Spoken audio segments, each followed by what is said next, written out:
Pues muy buenas tardes. Como siempre es un privilegio el poder compartir la palabra del Señor. En este caso lo vamos a hacer en Efesios. Recordamos que la semana pasada hicimos la introducción y hoy vamos a continuar en el capítulo 1, versículos del 3 al 6. Vamos a dar lectura a la palabra del Señor.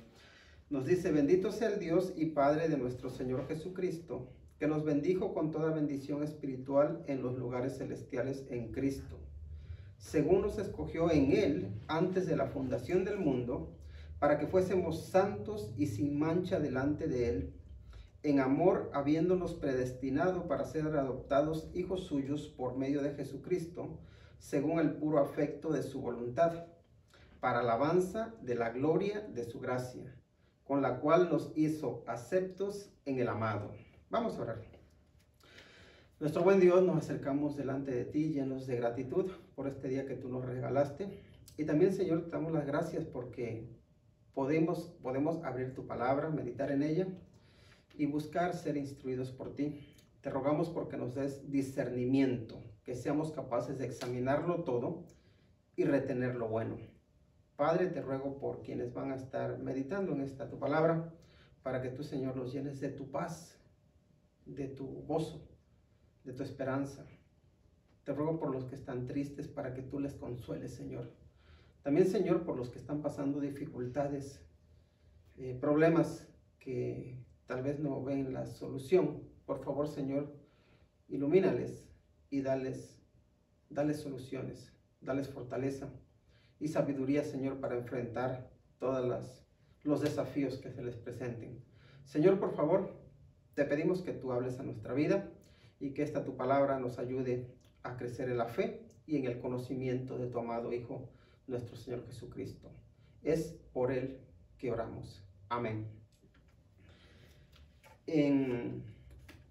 Hace unos días estaba hablando con un amigo que está a punto de jubilarse y me decía que no se siente muy seguro de jubilarse porque pues cuando se jubile dice que ya vas a dejar de ser importante, y porque ahora pues tiene un trabajo que le da cierto, vamos a decir, cierto estatus social, y que la gente lo mira y cuando lo ve dice que es importante por el trabajo que tiene. Entonces eso a él le cuesta un poco soltarlo, ¿no? Y dice que, bueno, el aspecto económico no lo tiene tan preocupado porque prácticamente va a estar ganando lo mismo, pero el desprenderse de algo que siente que le da sentido a su vida es lo que le cuesta. Pero la situación de él, yo creo que es la situación que tenemos en algún momento de nuestra vida, la enfrentamos todos. ¿Por qué? Porque por alguna razón tendemos a darle o a valorar nuestra vida en base a lo que hacemos o en base a lo que tenemos. Y bueno, no voy a decir que yo tenga grandes respuestas para su situación, pero una de las cosas que creo que es importante a tener en cuenta a la hora de dejar las cosas, y es que debemos recordar que lo que hacemos o lo que tenemos no determina nuestro valor. Por otro lado, quien determina nuestro valor es Dios. Nuestra vida tiene sentido, tiene propósito y tiene valor porque Dios le da valor, porque Dios le da sentido. Y hay algo más que debemos tener en cuenta, y es esto: no importa cuán bueno sea lo que tenemos hoy, ya sea que tengamos posesiones, ya sea que tengamos poder, que tengamos influencia, no importa qué tan bueno sea, debemos tener en cuenta que lo mejor, si estamos en Cristo, está por venir. Lo mejor en Cristo Jesús siempre está por venir. Así que debemos aprender a despojarnos de las cosas, aprender a cerrar ciclos, aprender a decir, bueno, lo que tuve mientras duró fue bueno, pero no significa que ya se acabe la vida, no significa que yo ya no tenga, que mi vida ya no tenga valor. Y aquí el apóstol Pablo, me parece que lo que hace en los primeros 3 capítulos de Efesios es animar o alentar a los creyentes de Éfeso a que pongan su mira en las cosas de arriba, para que pongan su mira en el futuro que tienen en Cristo Jesús, en el futuro que tienen en Dios, para que pongan su mira en el cielo. Y por eso, fíjense cómo inicia. Dice en el versículo 3, bendito sea el Dios y Padre de nuestro Señor Jesucristo, que nos bendijo con toda bendición espiritual en los lugares celestiales en Cristo. Primero, creo que es bueno destacar el hecho de que Él está alabando, está bendiciendo a Dios. Y aquí se repite la misma palabra 3 veces. Dice, bendito sea Dios, el cual quien nos bendijo con toda bendición. Y si vemos el griego, el verbo eulogeo, vemos que se repite. Y la idea que nos da aquí es esta. Nosotros somos capaces de alabar a Dios, de agradar a Dios por lo que Él ya ha hecho en nosotros. Es decir, nuestra respuesta a la obra de Dios es una respuesta de gratitud. Si nosotros lo podemos bendecir es porque Él ya nos bendijo. ¿Y de qué forma podemos bendecir a Dios? La forma en que podemos bendecir a Dios no es que nosotros le podamos regresar lo que Él nos ha dado o que Él necesite lo que nos ha dado. En realidad, lo que Dios quiere de nosotros es un corazón agradecido. Y de hecho, el apóstol Pablo más de una vez nos dice que demos gracias en todo, porque esta es la voluntad de Dios para con nosotros en Cristo Jesús. Entonces, la gratitud es algo con lo que Dios se agrada, porque Él ya ha hecho una obra en nosotros y ahora se deleita en que nosotros, su creación y su obra, le demos gracias, le demos honra, le exaltemos.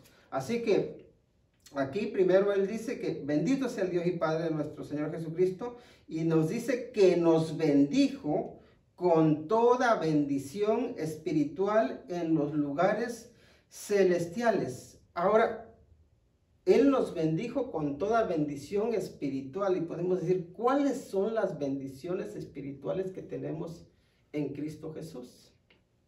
Y hay varias formas en que podemos verlo. Una de ellas es recordando lo que es el viejo pacto y el nuevo pacto. Recordamos que el viejo pacto, el pacto que Dios hizo con el pueblo de Israel cuando lo saca de la tierra de la tierra de Egipto, de la tierra de la esclavitud, lo que hace es que les promete abundancia, les promete riqueza, les promete una tierra donde fluye leche y miel, les promete que van a vivir en libertad, pero todo en esta tierra.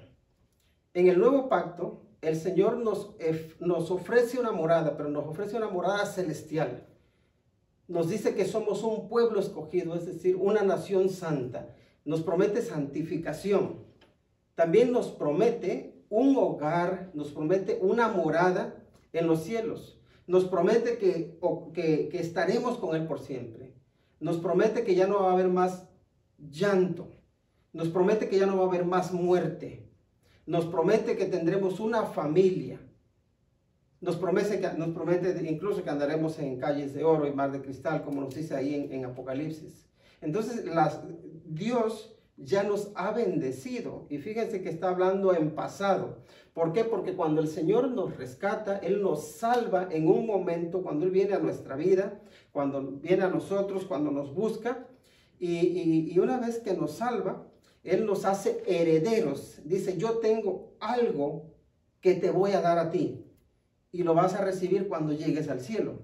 Entonces ya somos herederos. De alguna manera esa es nuestra herencia, lo que Él tiene preparado para nosotros, porque como hijos suyos somos herederos de sus bendiciones. Y aquí lo que el apóstol Pablo quiere que los efesios hagan es que mediten, que piensen, que vean lo que ya tienen en Dios. ¿Por qué? Porque cuando nosotros enfocamos nuestros ojos a los problemas de este mundo, cuando vemos especialmente en esos momentos de dificultad, en esos momentos de impotencia, en que vemos que la vida se nos complica, a veces decimos, pero ¿qué bendiciones tengo yo? ¿De qué me sirve ser cristiano? ¿De qué me sirve creer en Dios si parece que me va hasta peor que aquellos que creen en Dios? Y de hecho el salmista llega un momento en que siente envidia de ver cómo a los que no temen a Dios, lo bien que les va. Pero hay una cosa que debemos tener en cuenta y es lo que nos dice el profeta Malaquías.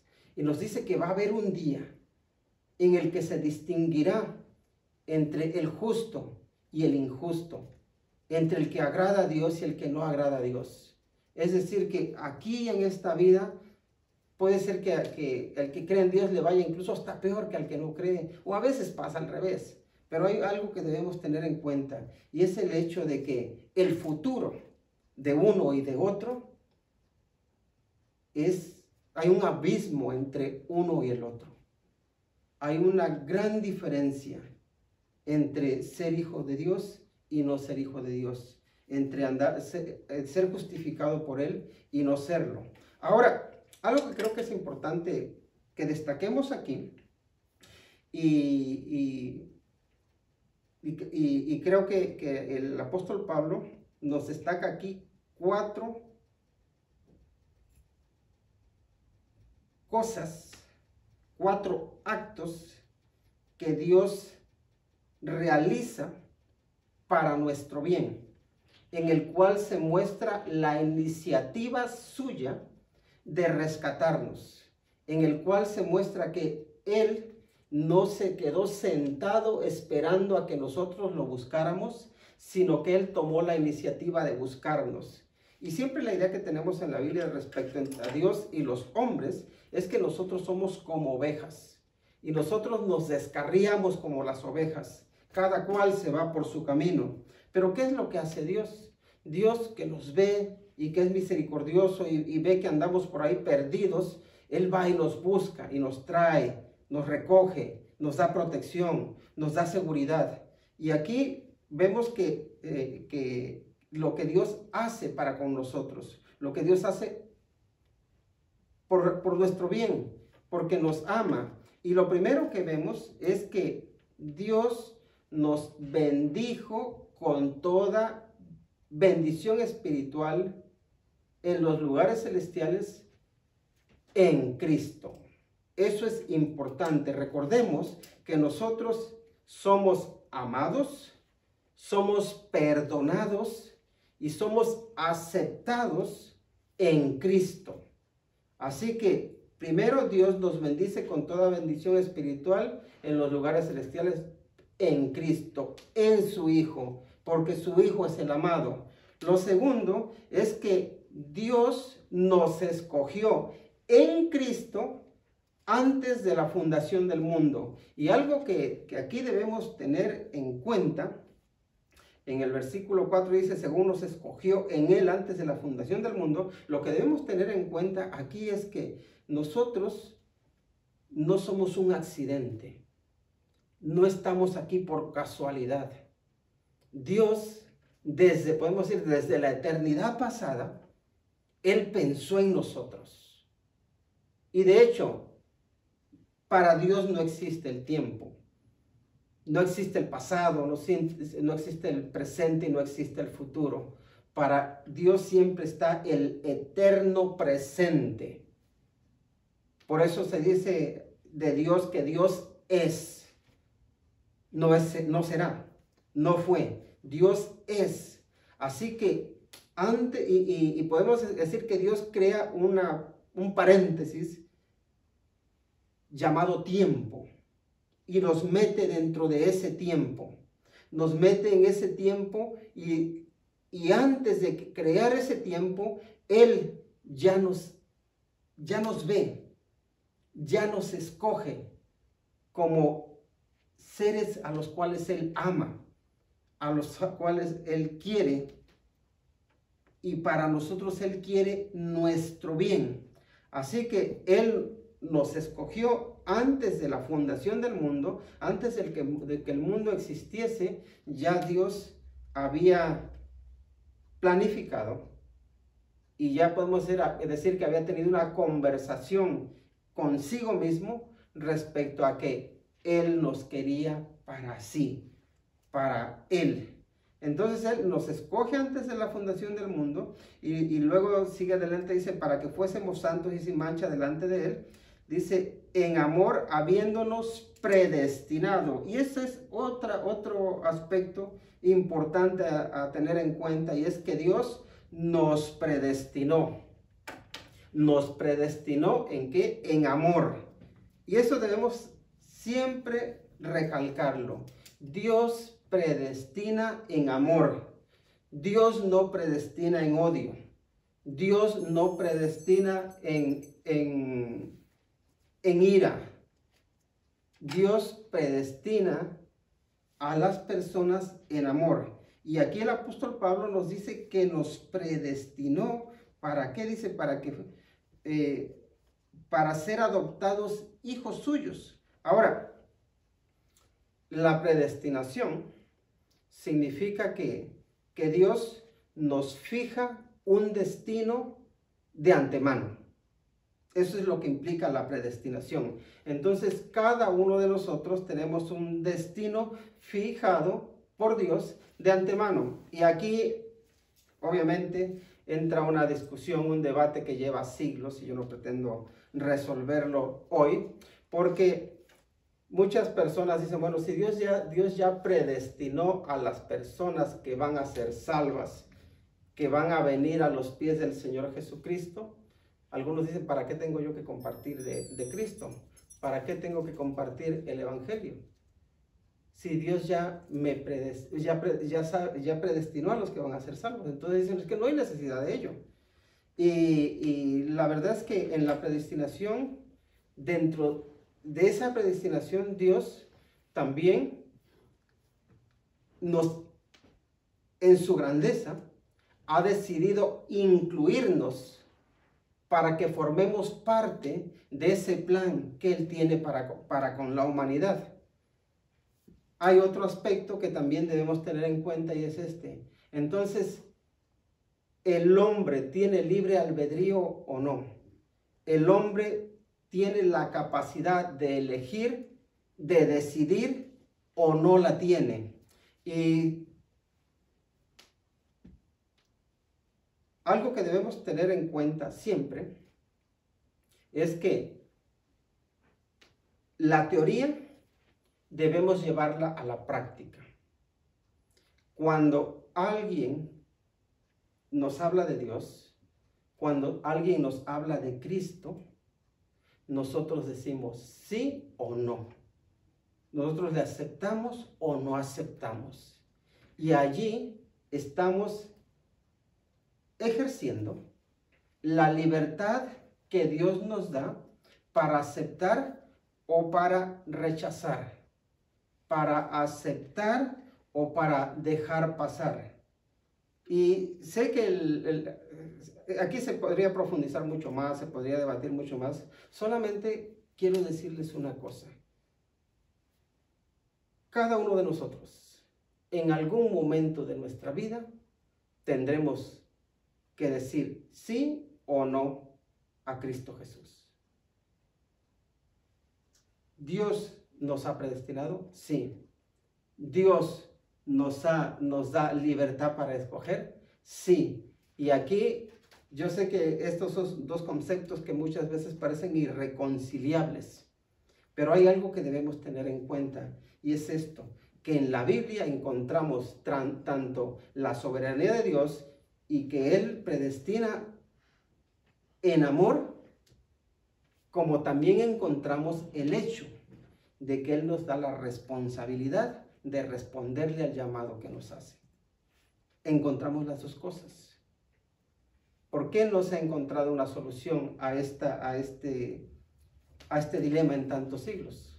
Porque hay una cosa que debemos tener en cuenta, que la mente de Dios es mucho más grande que la nuestra, que los pensamientos de Dios son mucho más grandes que los nuestros. A nosotros nos corresponde decir, Señor, yo me someto a lo que tu palabra dice, a tus mandamientos, a tu voluntad, y la obedezco, porque mi bien o el bien de todos nosotros está en obedecer su palabra. Y obviamente ahora esto en una clase pues, se podría debatir mucho más, se podría profundizar mucho más, pero el tema es que aquí la Biblia sí nos habla de que Dios nos predestina, pero recuerden que lo hace en amor. Ahora, también algo que vemos es que Dios nos hace aceptos en el amado. En el versículo 6 nos dice, con la cual, dice, para alabanza de la gloria de su gracia, con la cual nos hizo aceptos en el amado. Y hay que tener en cuenta esto. Dios es un Dios santo. Y Dios no puede tener comunión o contacto con el pecado. Ahora nosotros como humanos somos pecadores. No hay ni siquiera un solo ser humano que no peque. Y de hecho la misma Biblia dice que aquel que diga que no tiene pecado, dice que es mentiroso. Así que nadie de nosotros puede decir que no tiene pecado. Entonces nos encontramos con un problema, y el problema es este. Dios es santo, no puede tener contacto con el pecado. Nosotros somos pecadores, por tanto estamos apartados de Dios. Viene el Señor Jesucristo y el Señor Jesucristo nos salva, nos santifica, nos purifica, nos justifica y nos hace aceptos. De tal manera que cuando Dios nos mira a nosotros, nos mira a través de su Hijo amado, a través de su Hijo Jesucristo, a través del justo. Y de esa manera, Dios, podemos decir que el Señor Jesucristo, cuando nos presenta delante del Padre, Él puede decir, sí, es un pecador, ha hecho mucho mal, pero yo lo perdoné, yo lo limpié, y lo que hace es presentarnos delante del Padre justificados. Así que en Cristo Dios nos acepta. En Cristo Dios nos recibe. En Cristo llegamos a ser hijos de Dios. Somos adoptados. ¿Por qué? Porque es en Él que venimos a ser o a tener comunión con un Dios santo. Ahora, así que Dios lo que hizo por nosotros es que nos bendijo con toda bendición espiritual. Dios nos escogió en Cristo antes de la fundación del mundo. Dios nos predestinó en amor y Dios nos hizo aceptos en el amado. Esas 4 cosas nos dice aquí el apóstol Pablo que ha hecho Dios para con nosotros. Ahora, sabiendo lo que Dios ha hecho por nosotros, debemos preguntarnos ¿para qué ha hecho Dios todas estas cosas por nosotros? Y podemos sacar de aquí mismo, de estos versículos, que Dios nos escogió, ¿para qué? Para que fuésemos santos y sin mancha. Ahí está el primer para. Luego también nos predestinó, ¿para qué? Para ser adoptados hijos suyos. Y también nos dice que ahí en el versículo 6 que nos hizo aceptos en el amado, ¿para qué? Para alabanza de la gloria de su gracia. Entonces hay 3 razones aquí, las cuales nos da el apóstol Pablo, por las que Dios quiso obrar en nosotros. Primero, para que fuésemos santos y sin mancha delante de Él. Fíjense que nosotros podemos parecer las personas más santas, las personas más pulcras, más limpias, que no parece que no rompen un plato delante de los hombres. Podemos mantener una fachada de apariencia que parece que somos lo mejor, pero Dios sabe mejor. Y por mucho que aparentemos ser unos santos, nadie está libre de pecado. Ninguno de nosotros sería capaz de lanzar la primera piedra si hubiésemos estado en ese juicio que los judíos quisieron hacer contra la mujer adúltera. Ninguno de nosotros podría haber sido el primero en arrojar la primera piedra para condenarla, porque ninguno de nosotros está libre de pecado. Y es por esa razón que Dios no nos llama a ser jueces. El único juez justo que hay es Él. Ahora bien, el propósito por el cual Dios nos escoge es para que seamos santos.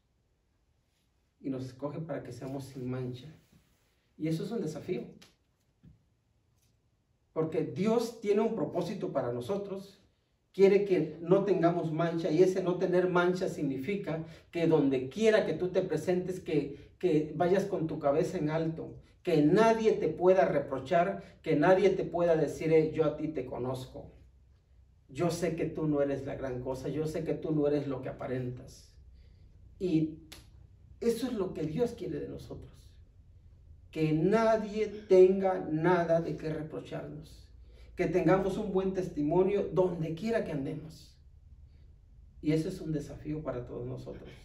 Porque nadie está exento de fallos. Todos hemos cometido errores en algún fallo, en algún momento. Todos le hemos fallado a alguien. Y es importante que si hemos fallado a alguien, no que busquemos ocultarlo, sino que lo que debemos hacer es confesarlo y cambiar, pedir perdón. La Biblia nos dice que el que encubre su pecado no prosperará, pero el que lo confiesa y se aparta alcanzará misericordia. Entonces, la salida o la solución que tenemos para ser irreprensibles no es ponernos ahí una capa de que la gente no me conozca, o una apariencia de santidad, o que parezca que yo soy el santurrón, el mejor. No es ocultar nuestros errores, no es andar ahí aparentando una cosa y siendo otras. La solución es confesar y apartarnos. Y Dios es misericordioso y perdona y limpia y restaura. Ahora también nos dice que Él lo que quiere es que nos escoge para que seamos santos. Y el ser santos, recordemos que Él lo que hace es apartarnos. ¿Apartarnos de qué? Del mal. Apartarnos para Él. Y en ese proceso también quiere que nosotros nos vayamos desligando de todas esas cosas que nos atan. Aquellas cosas que nos tienen esclavizados. Y entiendo que cuando uno conoce al Señor Jesucristo, cuando uno nace de nuevo, es como un niño. Y tenemos muchos defectos que necesitamos limar, necesitamos madurar, necesitamos crecer, necesitamos hacernos sabios. Y por eso cuando Dios nos llama para que estudiemos su palabra, para que aprendamos, para que conozcamos, para que maduremos, para que mejoremos. Esa es la palabra. Ahora también nos dice que nos predestinó ¿para qué? Para ser adoptados hijos suyos. Fíjense, antes siquiera de que el mundo existiese, Dios ya te estaba viendo y estaba diciendo, yo quiero que tú seas mi hijo. Nos predestina. Entonces llega un momento, ya cuando nacemos, en que por medio de alguien que viene y nos habla la palabra de Dios, el Espíritu Santo obra en nosotros, nos hace ver nuestro pecado, nos hace ver que estamos alejados de Dios y entregamos nuestra vida al Señor.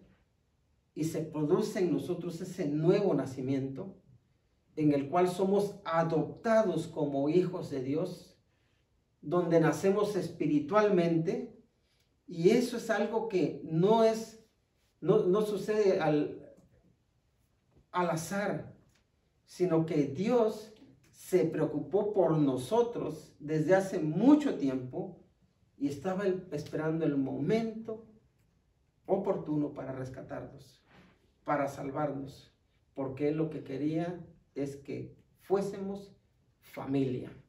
Dios nos predestina para ser familia de Él, para ser sus hijos. Y entiendo que en nuestra sociedad mucha gente dice que todos somos hijos de Dios, pero lo cierto es que la Biblia nos dice que no todos, no dice que todos seamos hijos de Dios. De hecho, lo que la Biblia sí nos habla es de que todos somos creación de Dios. Dios nos creó. Pero también nos dice ahí en el Evangelio de Juan, en el capítulo 1, que el Señor Jesucristo vino a los suyos y los suyos no lo recibieron. Pero todos los que le recibieron, a aquellos que creen en su nombre, a ellos les dio el derecho o la potestad de ser hechos hijos de Dios. Es decir, por medio de Cristo Jesús llegamos a ser hijos de Dios. Y ahí es donde se produce la adopción, donde Él nos adopta como hijos suyos. Así que no todos somos creación de Dios, y por la fe llegamos a ser hijos de Dios, por la fe en Cristo Jesús. Ahora, también nos dice que Él nos hace aceptos en el amado por su gracia, pero ¿para qué dice? Para alabanza de la gloria de su gracia. Quiere que alabemos la gloria de su gracia, de tal manera que debemos preguntarnos qué es la gracia. Y la gracia, para ponerlo en palabras fáciles, la gracia es un don inmerecido, es un regalo que no nos merecemos. Por eso hablamos de que el Señor Jesucristo se ofrece a sí mismo como un regalo. Y cuando nosotros lo recibimos, cuando recibimos ese regalo, entonces ahí la gracia de Dios, ese poder transformador, obra en nosotros y nos cambia, nos transforma, nos rescata, nos salva. Así que esa es la idea que tenemos. Así que cuando dice que para alabanza de la gloria de su gracia, lo que nos está diciendo es que nosotros debemos alabar al Señor por lo que ha hecho. Porque tenemos vida, estamos en este mundo por su gracia, no porque nos lo mereciéramos. Tenemos unos papás por su gracia. Lo que tenemos, lo que somos, nuestro existir es por su gracia. Porque Él quiso dárnoslo. También, si tenemos vida eterna, si somos familia de Dios, si somos hijos de Dios, no es porque nosotros seamos mejores que nadie. Y esto es algo que debemos, yo creo, que enfatizar. Y miren, aquí nadie se considera ser mejor que nadie. Yo no creo que sea mejor que otras personas. Al contrario, tal vez sí seré peor que muchos. Nadie es digno de recibir la salvación que Dios da. Nadie se la merece. Y si alguien la recibe, es solamente porque Dios es misericordioso. Porque a Él le place en su voluntad salvarnos. De modo que lo único que podemos nosotros decir es: gracias, Señor, por haberte fijado en mí. Porque siendo ahora sí un vil pecador, tú te has dignado levantarme. Tú te has dignado inclinar tu mano y recogerme. Todos, sin excepción, somos pecadores, pero todos, sin excepción, podemos llegar a ser hijos de Dios si recibimos el regalo de vida eterna que el Señor nos da en Cristo Jesús. La pregunta para cada uno de nosotros es esta: ¿tienes a Cristo Jesús en tu vida? ¿Te ha hecho hijo de Dios?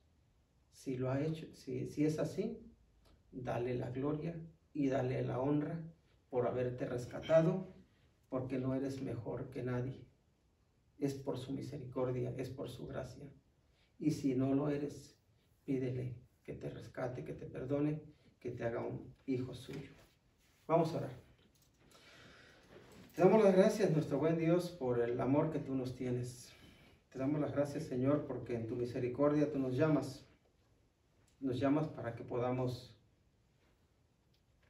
ser salvos, para que podamos ser hijos tuyos. Y Señor, sé que cada uno de nosotros enfrenta dificultades, incluso a veces dudas o crisis de fe. Pero te ruego, Señor, porque tú aumentes nuestra fe, que nos ayudes a confiar, a esperar en ti. Y Señor, te ruego por los que han nacido de nuevo, para que, Señor, puedan ser santos y sin mancha.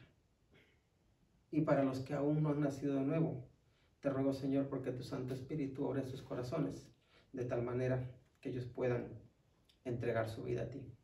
Padre, por favor, manifiéstate en cada uno de nosotros, llenándonos de tu paz, es decir, completándonos, porque en ti estamos completos, porque en ti podemos tener paz, porque en ti tenemos esperanza, porque en ti lo mejor está por venir. Señor, damos gracias por quienes somos en ti, por lo que has hecho por nosotros, y te pedimos ayuda para que podamos hacer lo que esperas de nosotros. Pues te lo rogamos en el nombre que es sobre todo nombre, el nombre de Cristo Jesús. Amén.